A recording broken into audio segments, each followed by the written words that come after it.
Graças e paz. Você que trouxe a palavra do Senhor, vamos abrir em Gênesis capítulo 3.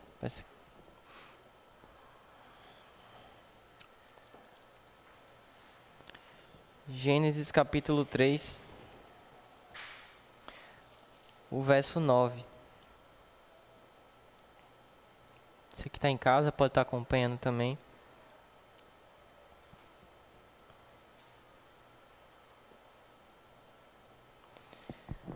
Gênesis 3, 9 diz o seguinte: Mas o Senhor Deus chamou o homem, perguntando: Onde está você? Ou onde você está? Vamos orar? Curve suas cabeças. Deus, nós queremos te agradecer pelo privilégio que nós temos de estarmos juntos reunidos, Pai, e de refletir na Tua Palavra. Eu te peço, Espírito Santo, que o Senhor fique à vontade entre nós. Fala ao nosso coração, em Teu nome, Jesus. Amém. O texto de Gênesis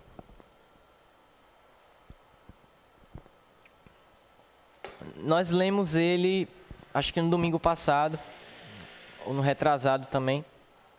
E o homem, ele peca, e depois que ele peca, que ele desobedece a Deus, ele se esconde. E aí quando ele se esconde, Deus vai na direção dele e pergunta: Adão, onde é que você está? E essa pergunta, ela ficou, como a gente diz aqui no Nordeste, matutando na minha cabeça. Onde é que você está? Você que está em casa, onde é que você está? Onde é que você está?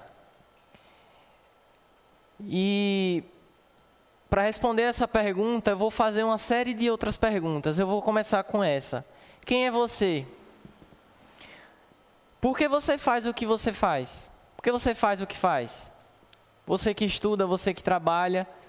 Você que trabalha, por que é que você, todos os dias, você se levanta naquele horário e você vai no mesmo lugar, os mesmos serviços, os mesmos trabalhos? Será que você está no lugar em que você deveria estar? Será que você está fazendo o que você deveria fazer? Essas perguntas rondam o título da mensagem. Porque quando Deus perguntou isso a Adão, creio que pela primeira vez ali na humanidade, onde é que você está? Nesse momento que Adão recebe a pergunta, eu penso que Adão ele ficou desfigurado. No seguinte sentido: Adão não sabia mais quem ele era, com certeza. Adão,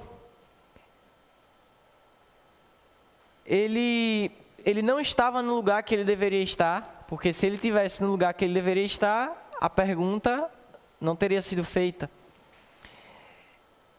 E eu penso que Adão também, ele não estava fazendo o que deveria fazer. E desde Adão até os dias de hoje, essa pergunta ronda os nossos corações. Onde é que eu e você nós estamos? E por que é que eu intitulei a mensagem com a pergunta: onde você está? Eu tenho conversado com algumas pessoas que trabalham na área da saúde, pessoas que estão lidando de frente mesmo com o vírus. Eu estou até sendo um pouco chato em casa. Se o pessoal de casa estiver me acompanhando, vai saber muito bem disso. Porque a vida já não era fácil. E nesse período agora, esse tempo de pandemia, está ainda mais difícil. E quando eu digo que eu sou chato, que eu estou sendo chato, não é simplesmente por ser, mas é por responsabilidade. Sabe por quê? Porque a vida, ela é como um sopro. É como um fio. Hoje você está aqui, amanhã você não está mais. Hoje você está bem, você está sorrindo. E um curto espaço de tempo, foi-se, deu entrada na UTI, acabou. E diante de tantas perdas, diante de tantas dificuldades que nós estamos enfrentando, eu sei que todos nós enfrentamos, essa pergunta que dentro do meu coração já estava um pouco quieta, um pouco calada, ela ganhou força e ela quase que grita dentro de mim. E a pergunta é: onde você está? Por que é que você acorda cedo todos os dias e se levanta e vai para a escola, para o trabalho? Ou se você quer acordar tarde, por que é que você acorda e faz as coisas que você faz? Porque Adão, quando recebeu essa pergunta, ele não sabia quem ele era mais. Adão, quando recebeu essa pergunta, ele não estava fazendo o que deveria fazer. Adão, quando recebeu essa pergunta, ele não estava no lugar em que deveria estar. E para responder essa pergunta, eu penso que a primeira coisa que nós precisamos saber, para poder responder com clareza e com firmeza, se eu e você, nós estamos no lugar em que deveríamos estar, estamos fazendo o que deveríamos fazer, a primeira coisa que eu e você, nós devemos ter conhecimento e saber, é quem é Deus, ou quem Deus é. Sabe por quê? Porque assim como quando você compra algum eletrodoméstico, assim como você compra algum produto, vem um manual. Se você não lê o manual, e você nunca tiver tido contato com o produto, nada, a tendência é de que, se ele não for muito complicado, é que você utilize de maneira errada. Se ele for complicado, a tendência é que você danifique. E fazendo esse paralelo de um produto com nós, seres humanos, nós somos complicados. A vida humana, ela não é uma simples conta de matemática, onde 1 mais 1 é 2, onde você faz tudo daquele jeito e vai dar tudo certo. A vida não é assim, a gente sabe. Então, para a gente poder responder se nós estamos no lugar em que deveríamos estar e se nós estamos fazendo o que deveríamos fazer, nós devemos primeiro saber quem Deus é, porque foi Ele que nos criou. Só que aí eu já vou começar a fazer mais perguntas em cima dessa. Não tem como saber quem nós somos se nós não sabemos quem Deus é, já que foi Ele que nos criou. Só que não tem como conhecer a Deus se não for através de Jesus. Não tem como. Não tem como. Para ter acesso a Deus, ao conhecimento aprofundado de Deus, só através de Jesus. O próprio Jesus disse assim, certa feita: eu sou o caminho, a verdade e a vida. E ninguém, eu vou repetir essa palavra porque o texto bíblico, o texto original, ele não tem exclamação. Então eu penso que Jesus falou assim: olha, eu sou o caminho, a verdade e a vida. E ninguém, realmente ninguém, consegue ir ao Pai, senão por Ele. Então, para a gente saber quem Deus é, a gente tem que saber quem Jesus é. E aí a gente entra nesse emaranhado de perguntas, e aí eu pergunto para você: olha, quem Jesus é? Jesus, certa feita, esse texto está lá em Mateus capítulo 16, versículo 13 ao 17, diz assim. Mateus capítulo 16, a partir do verso 13. Chegando Jesus à região de Cesareia de Filipe, perguntou aos seus discípulos: quem os homens dizem que o Filho do Homem é? Eles responderam: alguns dizem que é João Batista, outros dizem que é Elias, e ainda outros Jeremias, ou um dos profetas. Aí Jesus perguntou: e vocês? Perguntou ele: quem vocês dizem que eu sou? Simão Pedro respondeu: tu és o Cristo, o Filho do Deus vivo. Respondeu Jesus: feliz é você, Simão, filho de Jonas, porque isto não lhe foi revelado por carne ou sangue, mas por meu Pai que estás no céu. Quem Jesus é? Ele é o Cristo. Ele é o Filho do Deus vivo. E a partir do momento que nós conhecemos a Jesus, automaticamente nós também conhecemos quem Deus é. Então, se eu quero conhecer a Deus, eu tenho que correr para Jesus. Porque se eu for buscar o conhecimento de Deus sem Jesus, eu vou cair naquela malha fina, eu vou achar que Deus é mau, eu vou ler o Antigo Testamento, vou ver as ordens de Deus e vou dizer que Deus é mau, de que Ele não sabe o que está fazendo. Então Jesus, Ele é fundamental, Ele é a pedra angular, Ele é o fundamento da nossa fé. E para conhecer a Deus, só através de Jesus. Quando nós conhecemos quem Jesus é, e aí nós conhecemos quem Deus é, aí sim nós damos o primeiro passo para saber quem nós somos. Porque se eu quero responder a indagação de que será que eu estou fazendo realmente o que deveria fazer? Será que eu estou no lugar em que deveria estar? Para eu poder responder essa indagação, eu tenho que saber quem eu sou. Adão, lá no Éden, ele nunca iria responder de maneira correta. Por quê? Porque Adão não sabia nem quem ele era mais. Porque se ele soubesse quem ele era, ele não sairia do lugar do encontro com Deus. Conseguem perceber? Adão conhecia a Deus, consequentemente, Adão sabia quem ele era. Mas a partir do momento em que houve a ruptura, uma desconexão da comunhão com Deus, é um efeito em cascata. Adão, ele perde toda a estrutura, ele fica desmantelado. E eu não sei se você já teve experiências assim, de você olhar para você e você dizer assim: meu Deus, quem sou eu mesmo? Quem sou eu?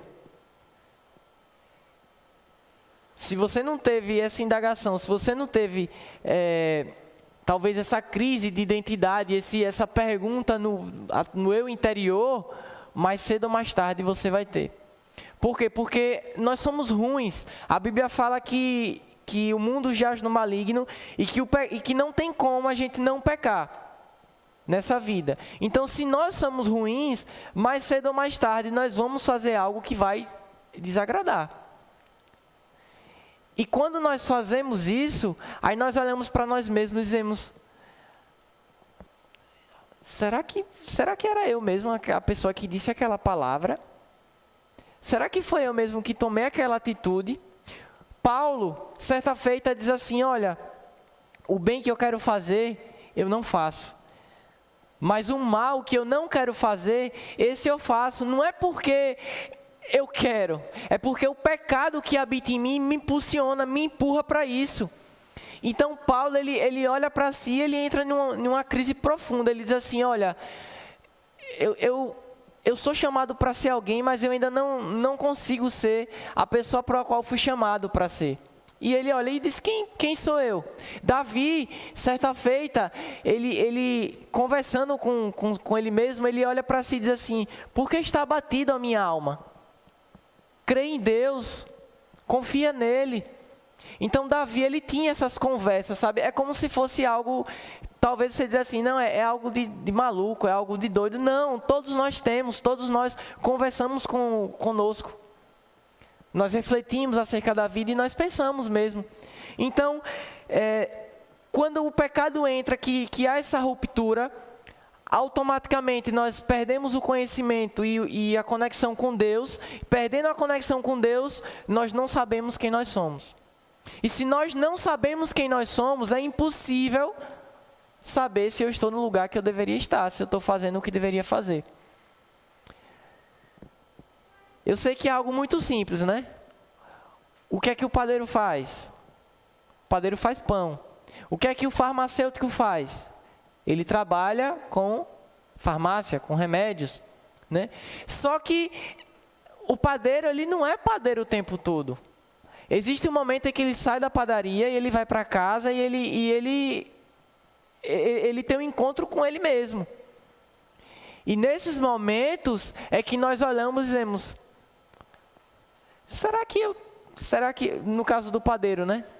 Será que eu estou no lugar que eu deveria estar? Será que realmente eu sou alguém? Será que realmente Deus me colocou para abençoar as pessoas fazendo pão? Nessas horas é que nós desvinculamos o que você faz de quem você é. Tá certo que padeiro faz pão. Um padeiro, quem faz pão, logicamente, é um padeiro, né? Não tem como a gente desvincular muito o que você faz de quem você é. Mas existem momentos que, por mais que você faça coisas, que você tenha uma profissão, existem outros eus. Por exemplo, existe o eu, filho, o momento que você é filho, que você é filha. Existe o momento em que você é pai. Existe um momento em que você é funcionário.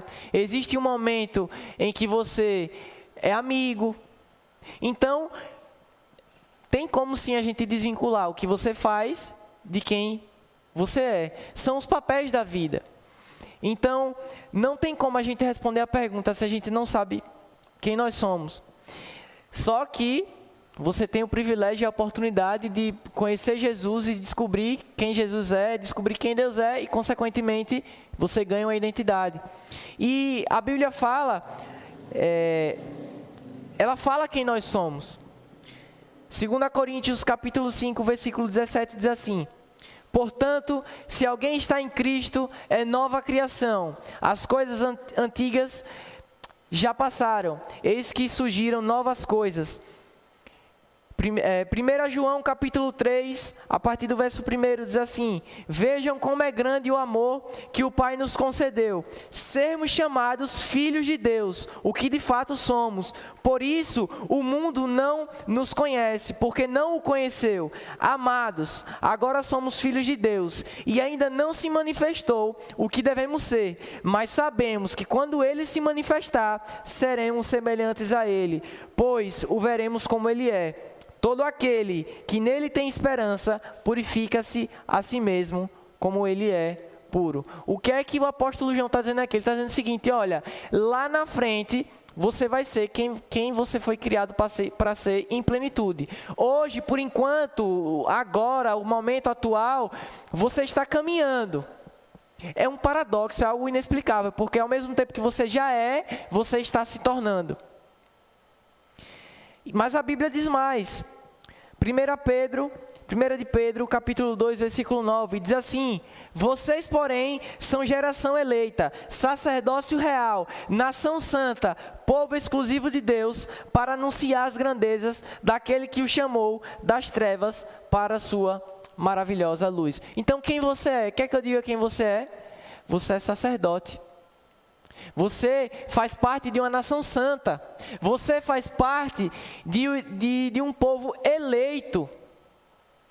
Irmão, você que nos acompanha em casa, eleição, fazer parte de um povo eleito, não é igual às eleições aqui, em que a gente vai lá, vota no candidato, né? E o candidato da maioria, ele vence, ele é eleito. Não, quando a Bíblia fala aqui de eleição, é porque Deus escolheu você. Você não estava na vitrine e aí passava na vitrine e olhava, Rickson é um pouco mais feinho, então eu não vou escolher ele não. Joás pintou o cabelo, está mais bonitinho agora, então você está eleito, Joás, e você não, Rickson. Não foram critérios humanos, não foram pessoas que escolheram. Foi Deus. A Bíblia fala que antes da fundação do mundo, desde o ventre da nossa mãe, Deus nos escolheu. Irmão, se a gente não se apropria disso, você que está em casa, se a gente não se apropria disso, de que nós somos filhos de Deus e que nós somos eleitos por Deus, nós nunca vamos responder essa pergunta, se nós estamos fazendo o que deveríamos fazer e se nós estamos no lugar em que nós deveríamos estar. Por quê? Porque nós não sabemos quem nós somos. Nós não sabemos quem nós somos. Aí você anda na rua, você vai nos locais, crise. Você vai na política, crise. Por quê? Porque as pessoas não sabem quem são. Você sabe quem você é? Se você não sabe quem você é, eu teria muito mais versículos aqui, que eu poderia só ficar lendo aqui os versículos e vamos para casa. Terminou o culto, glória a Deus. Mas eu vou parar nesse versículo aqui. Vocês são geração eleita, sacerdócio real, nação santa, povo exclusivo de Deus, para anunciar as grandezas daquele que o chamou das trevas para a sua maravilhosa luz. E Diego, por que você está batendo nessa tecla de descobrir quem nós somos e responder essa pergunta, se nós estamos no lugar em que nós deveríamos estar e se nós estamos fazendo o que deveríamos fazer? Onde você está? Por que você está batendo nessa tecla e rodeando tanto? Porque a vida é um sopro. Porque a vida é um sopro. E a gente acha que a doença, a gente acha que o dia mau, a gente acha que a morte, a gente acha que o dia ruim, a Bíblia fala que os dias são maus, mas tem de bom ânimo. A gente acha que... E com a pandemia, isso caiu por terra. Isso caiu por terra. Eu não sei você, mas eu já estou quase que perdendo a conta de quantas pessoas conhecidas faleceram por conta do vírus e por conta de tantas outras complicações no sistema de saúde. Eu não sei você. Mas a gente escuta, né? Nos jornais, a gente escuta nos programas de entretenimento, as pessoas, né, os filósofos, as pessoas que pensam, que refletem bastante, eles dizem assim, com a questão da pandemia, o mundo vai mudar, porque a partir desse momento nós vamos começar a pensar de maneira diferente, a gente vai ter um afeto maior, a gente vai dar mais importância ao que realmente é importante. Será, irmão? Será que o mundo está mudando? Você que nos acompanha em casa, o que é que você acha? Vou ficar aí, coloca aí, você que está no YouTube, coloca aí o comentário, o que é que você acha? Será que o mundo realmente está mudando? Você mudou desde que iniciou a pandemia. E quando eu falo de mudar, não é seja a melhor versão de você mesmo. Não. Quando eu falo de mudar, é você ter a identidade, abraçar a sua identidade e você ser quem você foi chamado para ser. Porque a vida é um sopro. A vida é um sopro. Hoje você está aqui, amanhã você não está mais. E hoje, você que está aqui, você que de repente está em casa, hoje você está tendo, pelo menos quem está aqui, conseguiu andar e chegar até aqui, né? Teve forças para isso. Quem está em casa, eu não sei. Mas, hoje você tem energia para fazer, para aprender, para buscar a Deus. Mas amanhã, em um curto espaço de tempo, você pode não ter mais. E aí, vai entrar aquele lamento, né? Eu deveria... Tem até uma canção que diz assim, né? Eu deveria ter amado mais, eu deveria ter... esqueci a letra, eu sou ruim. Eu deveria ter abraçado mais, enfim. Eu deveria. É por isso que eu quero indagar você e perguntar. E eu quero que... Eu desejo e eu creio que o Espírito Santo está nos conduzindo para que essa pergunta entre na nossa cabeça e a gente fique pensando... Onde você está? Porque Deus fez essa pergunta lá em Gênesis, lá na criação do mundo para Adão. Mas Deus vai fazer a mesma pergunta no dia do juízo final. O que foi que você fez com o que eu te dei? Onde você estava? Muitos dirão, eu fiz, aconteci, e não sei o que mais lá, consegui casa, e fiz isso e aquilo. E ele vai dizer, epa, não te conheço. Muitos vão dizer, fui um grande médico, curei, sei lá, ganhei muito dinheiro, ajudei muitas pessoas. E ele vai dizer, eu chamei você para ser um professor. Eu chamei você para ajudar aquelas crianças ali do bairro, para você mudar o ensino, você mudar as estatísticas do seu bairro. E aí o camarada vai dizer, mas eu fui médico. Se pergunte. Quando nós temos consciência de quem nós somos em Deus, o que é que acontece? Nós temos o start. Ele nos dá uma missão, um propósito. Na verdade, ele já dá antes, é porque a gente toma conhecimento. E eu acho lindo isso. Eu vou contar esse testemunho aqui para ficar muito claro. Tem a noiva de um grande amigo meu, ela é médica, né, intensivista. E ela é residente e está fazendo residência justamente na área de UTI da Covid. E eu acho lindo isso porque quem já entrou em hospital com a quantidade razoável de vezes, quem conhece pessoas que trabalham em hospital, enfim, e pessoas que vivem a fé cristã, a espiritualidade cristã, as pessoas sabem que um hospital é um ambiente de muita opressão. Por quê? Você une vou dizer nem o útil, né? Você une a doença com a morte. Então, o hospital, eu penso que realmente é você estar lá e é batalha espiritual o tempo todo. O tempo todo.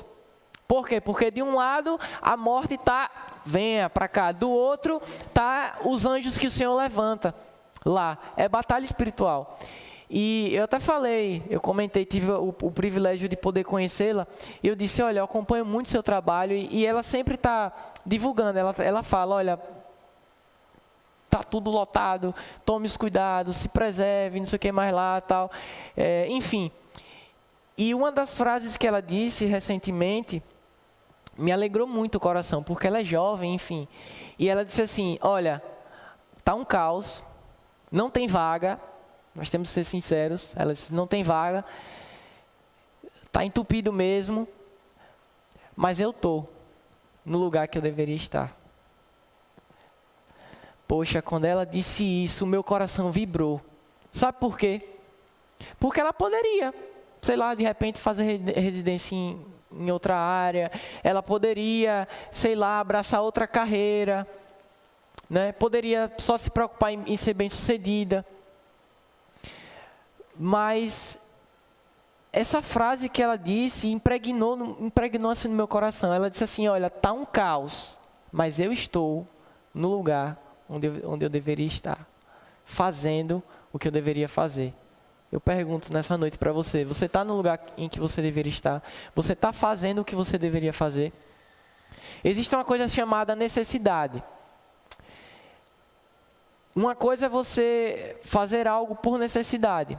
Outra coisa é você fazer algo por propósito. Tá certo? Venhamos e convenhamos. Nem sempre você vai fazer tudo por propósito. Vai ter coisas que você vai fazer por necessidade. É um trabalho, de repente é uma urgência, enfim. Agora, se nós nos movemos sempre por necessidade, chega uma hora que a necessidade ela nos sufoca e substitui o propósito. E essa frase de que, olha, eu estou no lugar em que eu deveria estar, fazendo o que eu deveria fazer, marcou. Sabe por que marcou? Porque nas minhas pesquisas informais, não vou dizer nem pesquisa tal, mas nas conversas tal, e vendo o caminhar das pessoas, eu olho assim e digo, meu Deus do céu, aquela pessoa podia, sabe?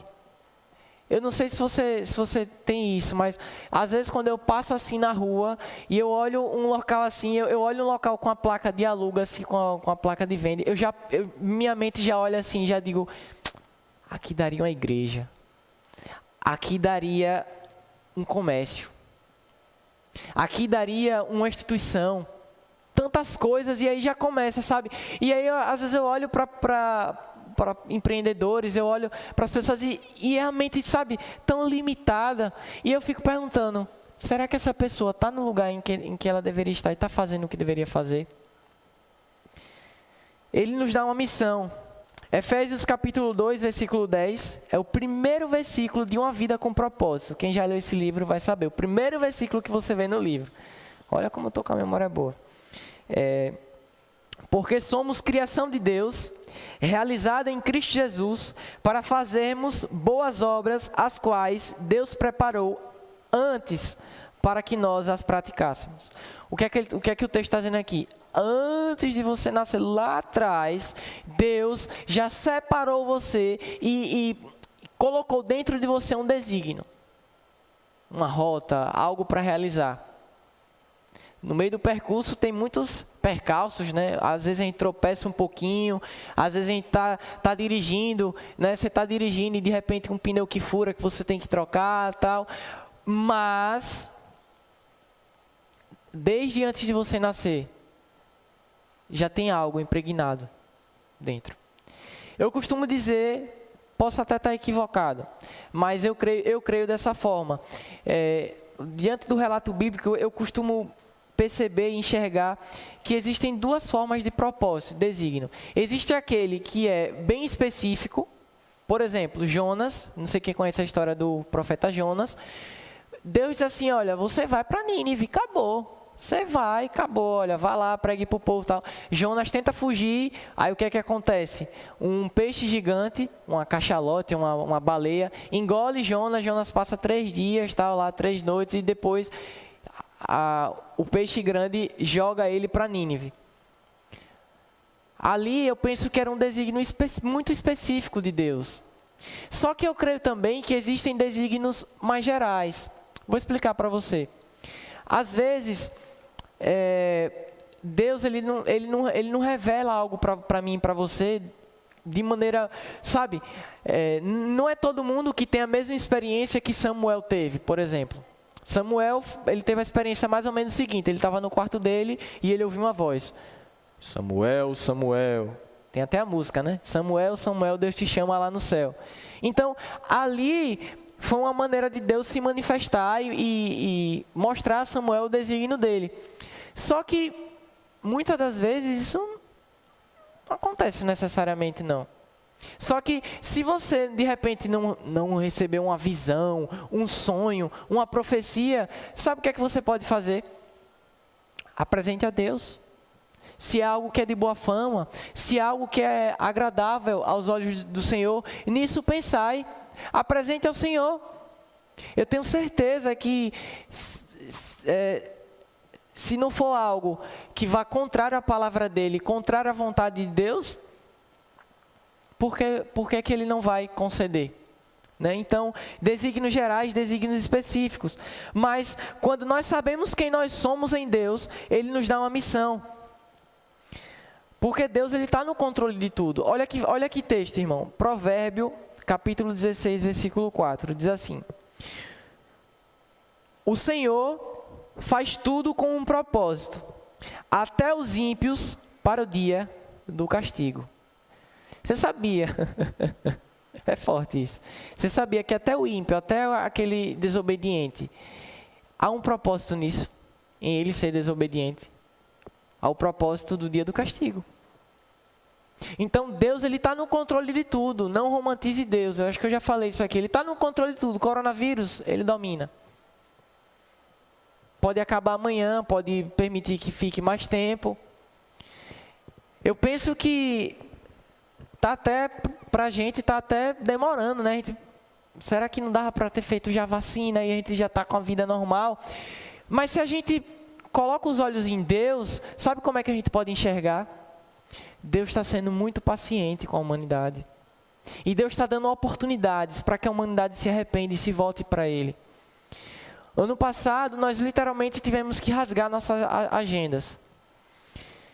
Entrou 2021, nós pensamos, 2021 tudo vai mudar. Né? As coisas vão voltar ao eixo. Todo mundo diz, o mundo nunca mais vai ser o mesmo, mas a gente vai se adaptar, né? A gente vai dar o jeitinho brasileiro. Sinceramente, eu estou olhando para a situação e estou dizendo, Deus é tão bom, tão bom, tão bom, que Ele está permitindo com que isso aconteça, para que de fato, ele sabe aquela pessoa paciente que, essa pessoa paciente vê o caos, vê outra pessoa fazendo tudo errado, mas ela tem a paciência e a fé de que não, a pessoa vai mudar. Eu creio que Deus tem nos dado essa oportunidade de mudar. É por isso que na noite de hoje, o título da mensagem é uma pergunta: onde você está? Quem sabe a pandemia não é uma válvula de escape, não é um mecanismo que Deus está usando para perguntar para você: olha, onde é que você está? Mas Ele nos dá uma missão, Ele nos dá propósitos, né? propósitos para realizar. Só que nós temos que ter a consciência de que esse propósito, esse lugar, esse local para estar, essa atividade, essa coisa para fazer, e eu creio que é uma das coisas principais que eu vou falar na noite de hoje. Essa missão, esse propósito, no fundo, não se trata de mim e não se trata de você.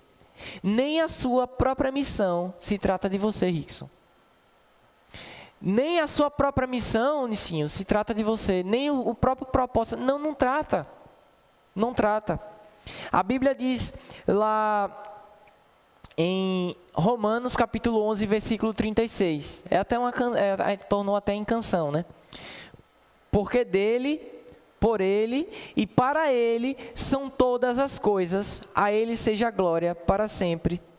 Amém. Não se trata de nós, se trata de Deus.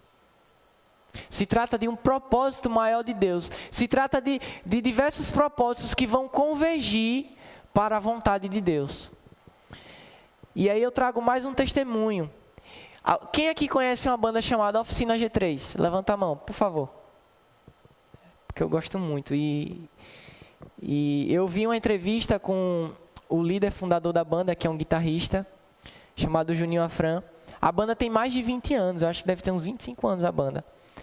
E nessa entrevista, fizeram uma pergunta, né, para o guitarrista, que é o fundador da banda, e ele disse assim: teve um momento na minha vida que eu comecei a orar ali, agradecendo a Deus por estar vivendo o sonho, por Ele estar realizando tudo aquilo que eu sempre sonhei, né?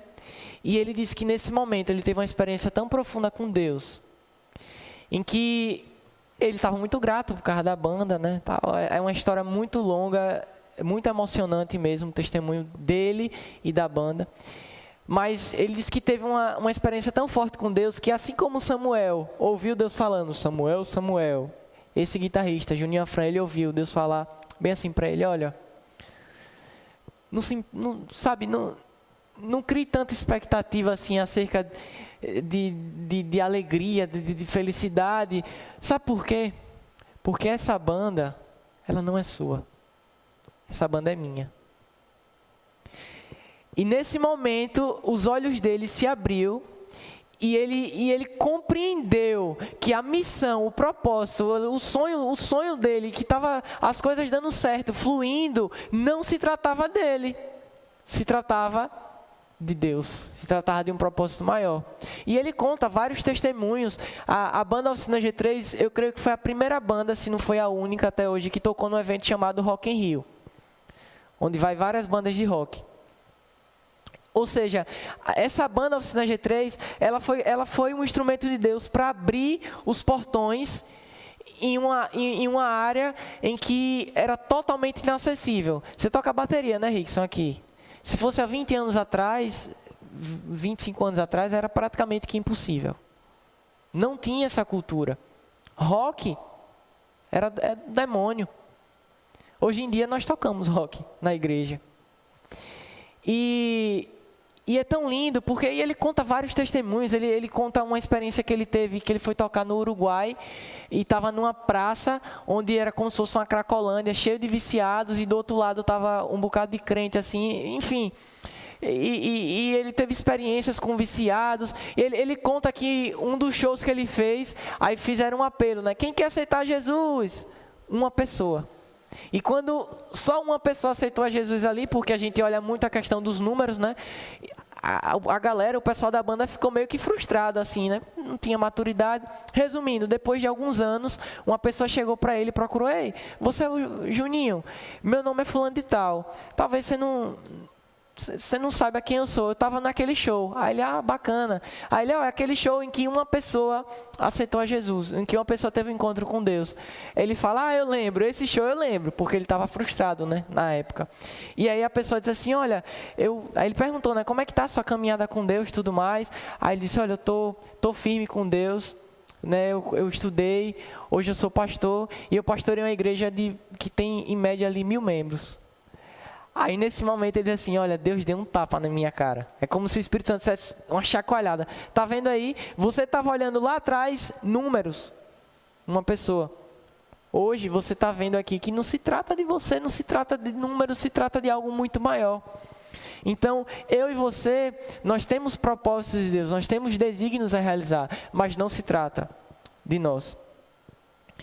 Desde o início, esse versículo é lindo, esse texto é lindo. O pastor gosta muito desse texto. Desde o início, faço conhecido o fim. Desde tempos remotos, o que ainda virá. Digo, meu propósito permanecerá em pé, e farei tudo o que me agrada. Isaías, capítulo 46, versículo 10. Não se trata de mim e de você, mas onde você está. Já estou chegando no finalzinho. E se você entrou nessa viagem comigo de responder essa pergunta, se eu e você, nós estamos no lugar em que nós deveríamos estar, estamos fazendo o que deveríamos fazer, mas aí você começou a refletir, mas você ainda não sabe, você está na dúvida, você não sabe se você está fazendo o que deveria fazer e está no lugar que deveria estar. Então, abre aí em Salmo, capítulo 119, versículo 27. Eu vou responder a sua pergunta.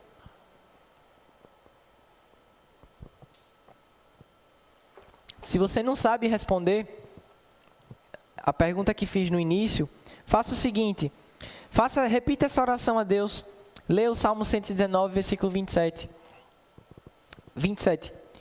Diz assim: faze-me discernir o propósito dos teus preceitos, e então meditarei nas tuas maravilhas.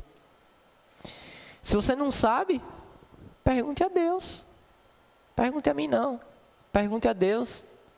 Perguntar a Deus é muito mais do que um teste vocacional na escola.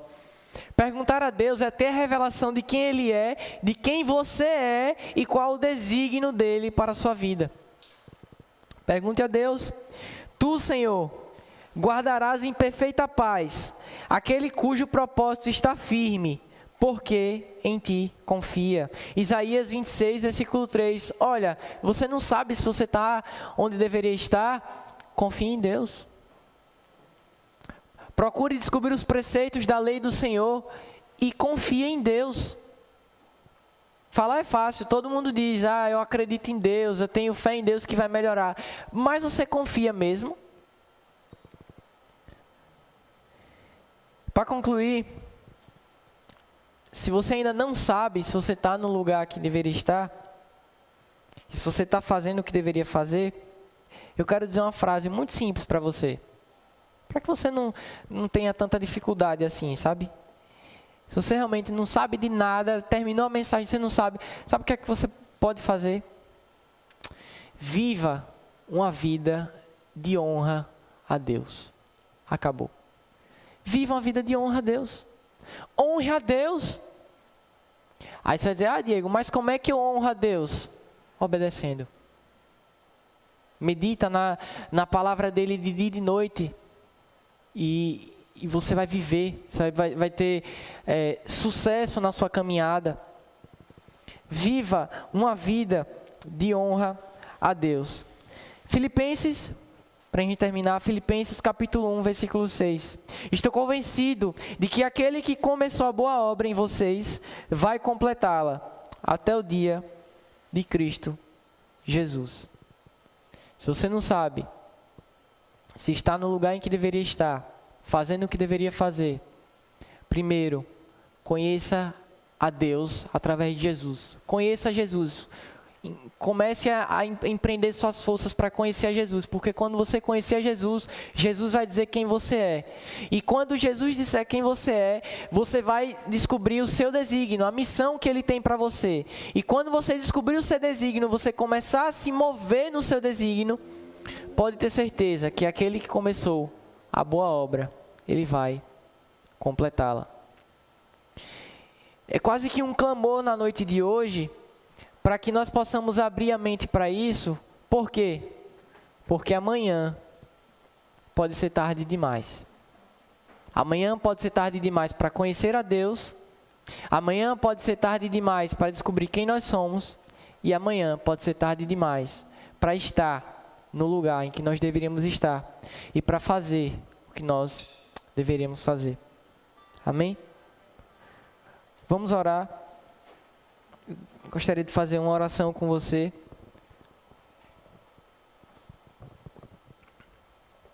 Não há idade, não há classe, não há raça, não há momento certo para que a gente possa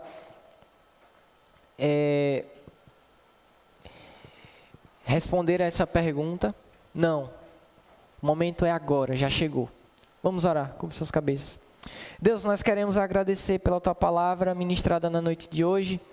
Nós queremos Te agradecer porque desde a fundação do mundo, o Senhor olhou para nós e o Senhor colocou em nós um desígnio.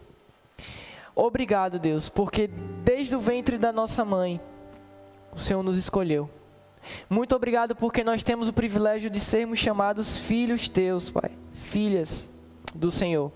Em nome de Jesus, se há alguém que está nos acompanhando em casa, se há alguém aqui no templo que ainda não conhece quem de fato Deus é, quem de fato Jesus é, se não sabe quem é em Deus, em nome de Jesus, revela a identidade dessa pessoa, que ela é filha amada, ela é filha querida do Pai. E em nome de Jesus, Espírito Santo, a Tua palavra diz que o Teu Espírito testifica em nossos corações quem nós somos. Então, Espírito Santo, lembra a cada um dos filhos e das filhas do Senhor quem eles são, para que assim nós possamos viver uma vida que vale a pena, para que assim nós não possamos chegar no final das nossas vidas e nos arrependermos, porque nós já nos arrependemos há muito tempo atrás. Nos arrependemos da nossa natureza, de quem nós somos e nos tornamos filhos. Como memorial, com ousadia, nós queremos declarar na noite de hoje que sonhos, que propósitos, que desígnios estão sendo liberados na noite de hoje. Profissionais que não são só profissionais, funcionários que não só são funcionários, mas são verdadeiras tochas, são verdadeiras luzes, são verdadeiros reflexos de quem o Senhor é. Pessoas que, muito mais do que fazer a diferença, trazem o reino dos céus à terra. Essa é a nossa oração, Jesus, esse é o nosso desejo. Nos ajuda, porque sozinho nós não conseguimos fazer nada. Em Teu nome, que vive e que reina para todo sempre. Amém.